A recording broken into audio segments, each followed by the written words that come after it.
What's up? If you didn't know, you didn't need to know. Because you're on a need-to-know basis. You don't fucking need to know. But now I'm going to tell everybody what I think they need to know. This is a riddle. My name is Greg Mitchell Redden, Redden. I was born on April 22nd, 1981, 4/22. Yes, that's Earth Day. I'm a flower child. I'm from Mother Earth. All natural. I was born in April 22nd, 1981, which would make me 31. Yes, I might look a little older than I am.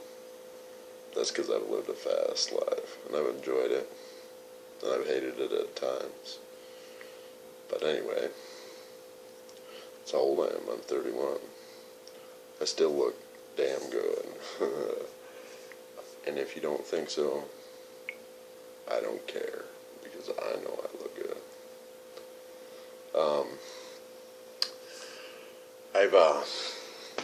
I'm actually very proud of myself because I've made it to California, where I'm at right now. I'm in El Cajon, California. San Diego, greater San Diego, of course. I was out here in March 2011 for 2 weeks. I love California. I love San Diego. But I came out here to become what I'd always known I am and can be, a superstar. On what level and for what company or whatever, doesn't matter.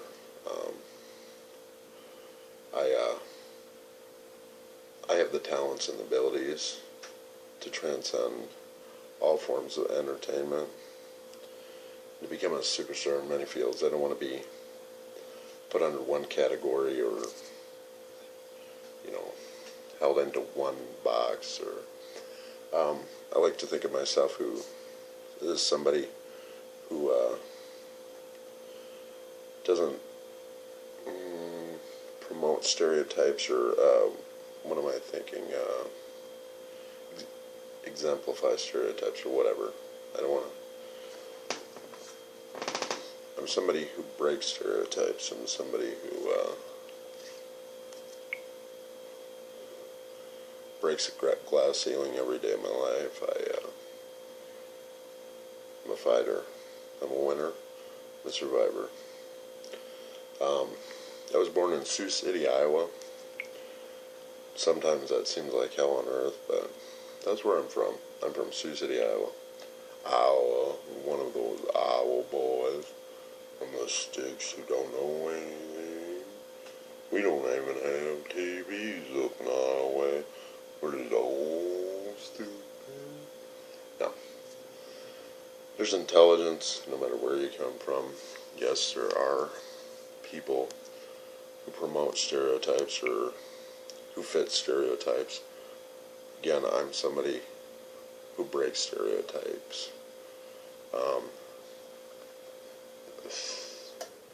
I've been a fan of the pro wrestling industry, the pro wrestling business all my life. It was my dream as a kid to become a pro wrestler. It's a dream I've already fulfilled. I have many more dreams. I'd like to get into it more. I'd like to get into all forms of entertainment more. I trained at Body Slammer's gym in 1999 in the winter. And at the age of 17, of course, I had my parents' consent. And I, signed a waiver. But thankfully, I was in very good hands. Of course, the camp was started by Al Snow, somebody who I have a lot of respect for. I've only met once. At the time, he was on the road a lot with the WWE. So the school had moved from Lima to Cleveland after he had signed signed his name and the gym over to a man named Mustang Mark, and allowed him to use Al Snow name, Al Snow's Body Slammers Gym. Now, irregardless, I wasn't trained by Al Snow. I met the man once, which I'll get to. I'm sure he doesn't remember who I am, because he probably meets people all the time, just like everybody. Now what's important to know is, I did train at Body Slammers, and I trained under people who had been trained under Al. Al had laid the groundwork, or paved the way for many people in the pro wrestling industry, and I had some great trainers who took great care of me, and who I have endless respect for. Everybody everybody I met up there at my time at Body Slammers, I have nothing but respect and love for.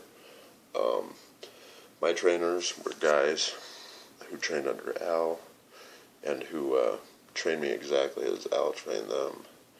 And I know I just got as far as I'm concerned, the best training in my life. It was a little expensive, but I understand the reason for that, and it was worth every penny. Because one, the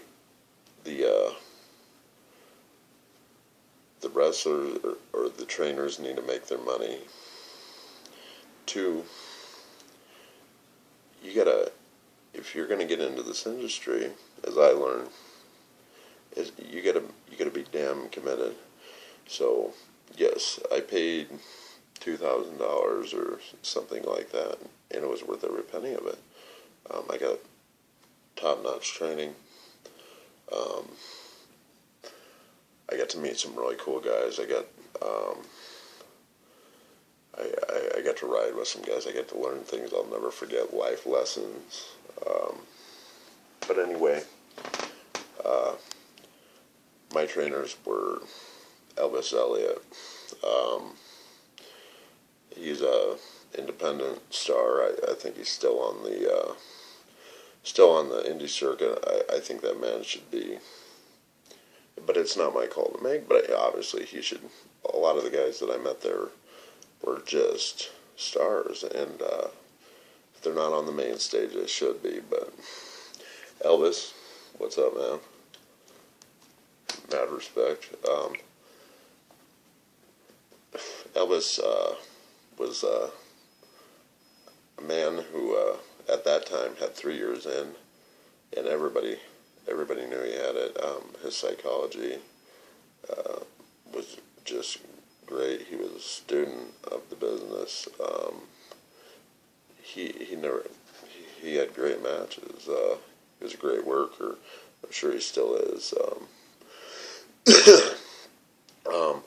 Another guy who was my trainer, Kid Copperpot. Hey, bud. Peace. Great guy. Great friend of mine. I spent a lot of time with him, just hanging out and talking, and he made me. I was very nervous at the time, and all those guys made me feel welcome.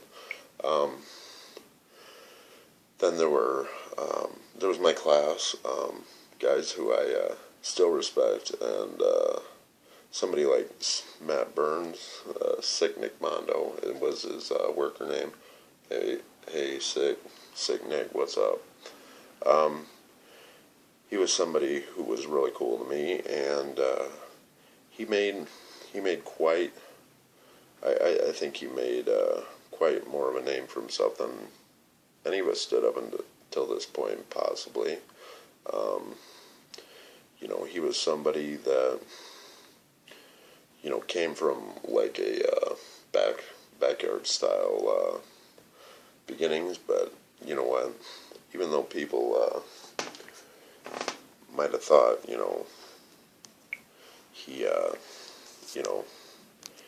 didn't have the right formula to make it in this industry, he did. He transcended bounds and he broke boundaries. And as far as I know, he doesn't wrestle. He might still, but he made a name for himself. And Matt always treated me great. Nick, whatever you call him. There's also a guy. He doesn't work anymore. A guy I have nothing but complete respect and admiration for. A friend of mine, Michael Newmeyer. Check him out on Facebook. The mind on that guy, endless. That is what I consider a genius. That man is just, mind on that man is endless. I don't know. Check him out on Facebook. He's got a pretty cool page and smart guy. The big gun Adam Briggs. Well, that guy I have a lot of respect for. Even even if he doesn't want to admit, I don't know. I don't know if he likes me or not, like as a friend, or thinks of me as a friend. But the fact of the matter is, he taught me a lot. He made me laugh. I don't know. He was. I don't think he works anymore, but he had a lot of the. Character, or he taught me a lot about character as far as like the wrestling character gimmicks, and he was a funny guy. He made me laugh. A guy. Jose.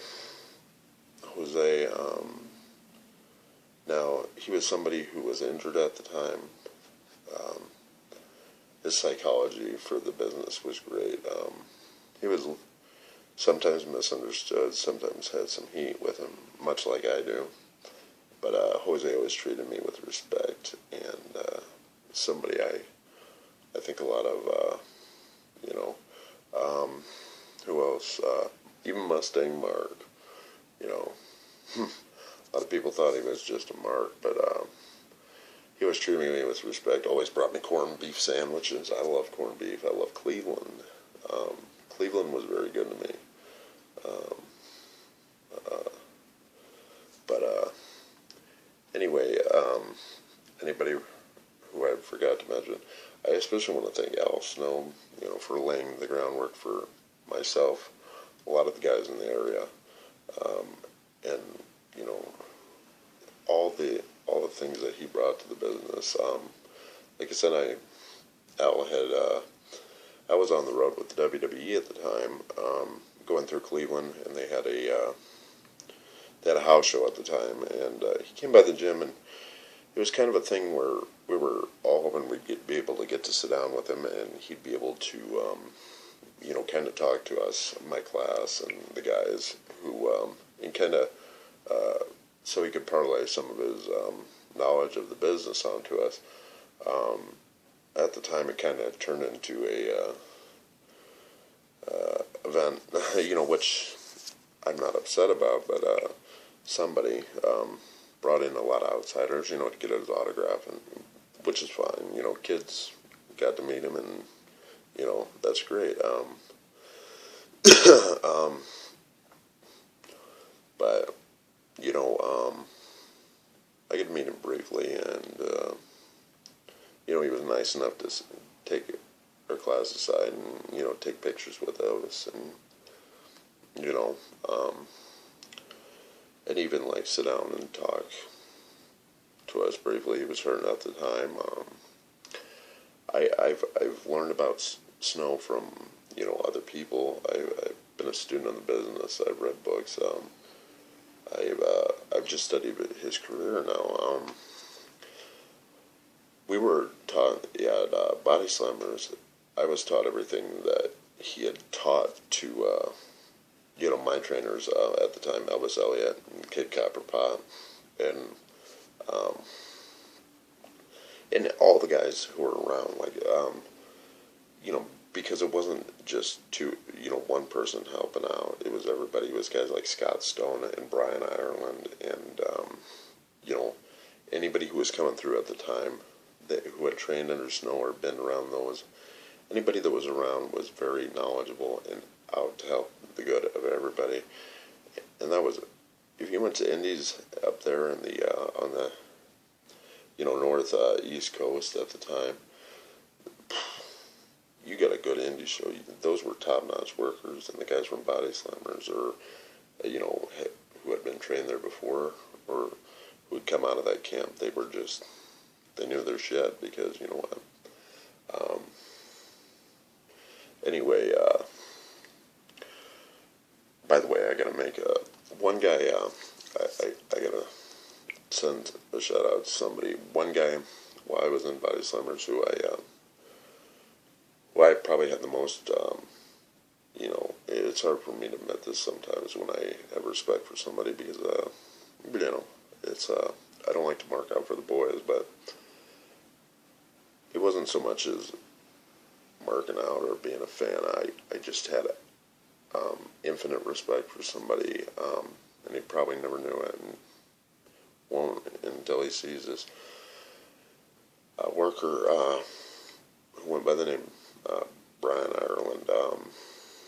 He had been trained by Snow, and he was up there around around the school at the time, and I got to spend some time with him. I was a friend of his, of everybody's around them, but what I noticed about him is, and respected about him so much, is one, he was top-notch worker, just like great worker. Two, he everybody respected Brian. He showed me respect. He had my respect, but he commanded respect too. He had a great look to him, great physique. I don't know. It was just somebody that I still to this day I can't believe he is not working on and maybe he is, maybe I don't know I don't know everything. If he did, I don't know if he wants to be working, but if he's still working, he should be on a main stage. If not, he should be, given a job behind the scenes or something. And maybe he is, and maybe he doesn't want to be. I don't know. That's his business. But whatever, that man deserves whatever he gets or wants, or he should be offered. But mad respect to Brian. That is one man that was a superstar, whether or not. Anyway, we were trained exactly as Snow had trained, and people who don't know, Snow had actually was a shooter too. If you know the term, if you don't, he had he knew legit holds, and we were taught legit wrestling or submission holds and such. He had actually trained Dan Severn for the original UFC before it was under Zuffa, or he had trained with Dan, and he was even at on camera at the pay-per-views with one of the pay-per-views, or a couple of them. I don't remember exactly, but he had trained Severn in a lot of legit holds, which I've learned, and Al Snow was somebody who also was in films like Rudy, and something I would like to do is some acting. I know I have the abilities, but anyway, I spent about 3 months training very hard. If anybody thinks wrestling is, just I don't like it when people call it fake. Now we all know certain things. It's been out there. It is entertainment. It is sport, but that shit hurts. I didn't think so. Unless you've ever gotten in the ring and you've fallen flat on your back, or unless you've ever worked a match, you have no idea. Pro wrestlers are the hardest working people on this earth, because they don't get paid much. They work all the time. and to get to the top, or to get into the WWE or TNA or wherever, or to even earn money in this business, you got to pay your dues, and you got to work damn hard, and you got to have passion, you got to have desire, you got to never stop. And there's no off season for those people, for the workers. Um, they work every day of their lives. They work hurt. They don't get paid a lot of times what they should. They don't get the respect a lot of times that they should. Um, People make fun of them, make fun of me. I've been made fun of all my life, but you know what? I know. As you can see, I look a little beat up and bruised and, tired and, old, but even though I haven't been wrestling on a regular basis recently, I'm still at heart a worker, one of the boys, because you know what? Every day of my life is literally a fight for survival. After I got out, left Body Slammers after actually I trained for about 3 months, every day,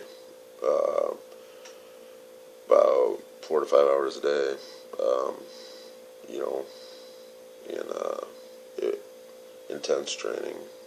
It's the only way it should be.